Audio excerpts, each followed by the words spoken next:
خانقاہ، خانقاہ کسے کہتے ہیں؟ خانقاہ یا صومعہ یا دیر وہ عمارت جہاں ایسے لوگ رہتے ہیں جنہوں نے مذہبی عہد کر رکھا ہو اور دنیا سے الگ تھلگ رہتے ہوں، عموماً راہبوں، راہبات اور زاہدوں کی رہائش گاہیں۔ خانقاہ مسیحیت کے علاوہ تصوف میں بھی مستعمل ہے اور دوسرے مذاہب میں بھی اس کا استعمال ہوتا ہے۔ بدھ خانقاہوں کو وہار جبکہ ہندو خانقاہوں کو مٹھ کہا جاتا ہے۔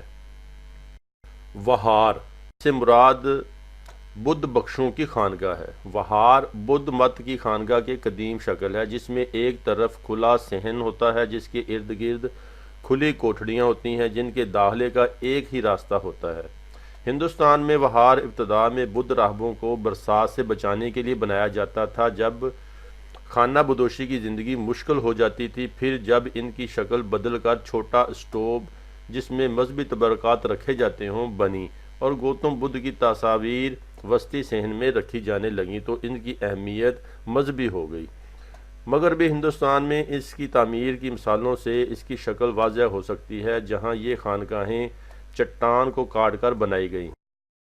چٹانوں کو کاٹ کر تعمیرات کرنے کا رواج تجارتی راستوں سے ہوتا ہوا وسطی ایشیا، بامیان، افغانستان تک جا پہنچا اور جگہ جگہ شاہکار مجسمے اور تصویریں ایسی خانقاہوں میں دکھائی دیتی ہیں۔ افغانستان میں بدھ کے مجسمے اس وقت کے حکمران طالبان نے تباہ کر دیے ہیں۔ جوں جوں بدھ راہبوں کے فرقے بڑھتے گئے ان کی خانقاہیں مہار، وہار، عظیم وہار بھی بننے لگے جہاں وہاروں کے جمگھٹے اور ان سے متعلقہ اسٹوپا اور مندر بھی ہوتے تھے۔ تعلیم کے مشہور مراکز یعنی یونیورسٹیاں نالڈا موجودہ دور میں ریاست بہار میں 5ویں اور 12ویں صدی کے دوران میں اہمیت کی حامل بنی۔ راہبہ، راہبہ یا نن وہ خاتون جو مذہبی حلف کے تحت خود کو دینی خدمت کے لیے وقف کر دیتی ہے۔ مسیحی راہبہ سدا شادی نہیں کرتی اور مذہبی حلف کے تحت وہ ہمیشہ ناخدائی، فرما برداری اور مفلسی کی زندگی گزارتی ہے۔ وہ سدا اپنی زندگی ریاضت اور عبادت میں گزار دیتی ہے۔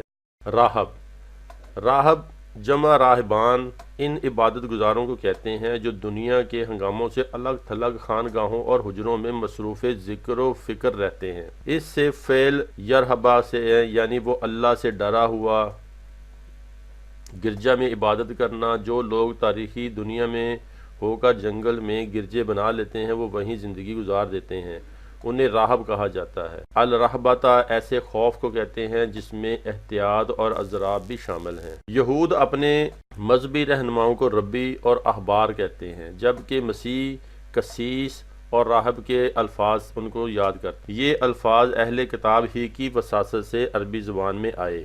قرآن کریم نے بھی ان کو انہی ناموں سے یاد کیا جو خود استعمال کرتے تھے۔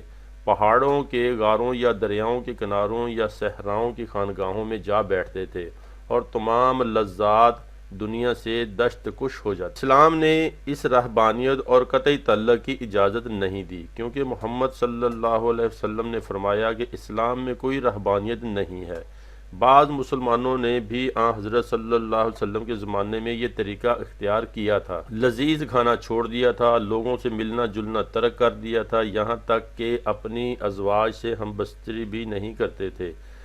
جب حضرت محمد صلی اللہ علیہ وسلم کو اس کا علم ہوا تو آپ صلی اللہ علیہ وسلم نے ان کو بلا کر فرمایا کہ ایسا ہرگز نہ کرو، خدا ایسی زندگی کو ہرگز پسند نہیں کرتا۔ زاہد، انگریزی میں ہرمیٹ، عموماً مذہب کے لیے دنیا کی خواہش اور رغبت چھوڑنے والا، علاقہ دنیا سے کنارہ کش ہو جانے والا، پرہیزگار اور عابد کو کہا جاتا ہے۔ رہبانیت وہ نظریہ جو جسم کو شر سے بھرا ہوا اور ناپاک اور روح کو مقدس قرار دیتا ہے۔ اس نظریے کی رو سے انسان کو اپنی جسمانی ضروریات، خواہشات، تقاضوں کو زیادہ سے زیادہ کچل کر روحانی بالادگی حاصل کرنی ہوتی ہے۔ یہ نقطہ نظر قدیم زمانے میں بیشتر مذاہب، خاص طور پر مسیحیت اور بدھ مت سے متعلق رکھتا ہے۔ اسلام اس کو ناپسند کرتا ہے۔ اس کے متعلق قرآن پاک میں خدا تعالیٰ نے فرمایا ہے کہ ہم نے اس کا حکم نہیں دیا بلکہ لوگوں نے خود اس کو اختیار کر لیا۔ محمد صلی اللہ علیہ وسلم کا ارشاد ہے کہ اسلام میں کوئی رہبانیت نہیں ہے۔